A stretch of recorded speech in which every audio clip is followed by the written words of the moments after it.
মতনই বুয়াটাকে রেখেছিল। তো বুয়ার লাশটা আমি লেগেছিল, আর ওই ওই যে কবরে যে আমার বুয়ার লাশটা, ওই লাশটাও অমনই ছিল সেম। তারপরে আমি ঘাবড়াই গিয়ে দ্রুত রাত্রেবেলা, তারপরে রাত হয়ে গেল, তারপরে রাত্রেবেলাতে গেলাম, বুয়া আবার অপেক্ষা করছে।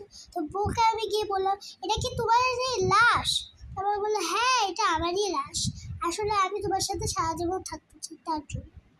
তো আমি বললাম, ঠিক আছে থেকো, কিন্তু এখন তোমার লাশটাকে ফিরিয়ে দাও, আর তুমি এমন একটা ম্যাজিক করো যাতে আমি তোমাকে আত্মা সহ দেখতে পারি। তো সে তেমনই করলো। তারপরে তার লাশটাকে ফেলাই দিল।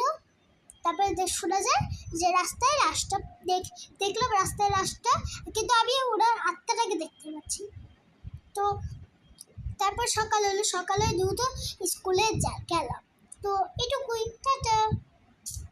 এই আসবে কিন্তু আর পার্ট।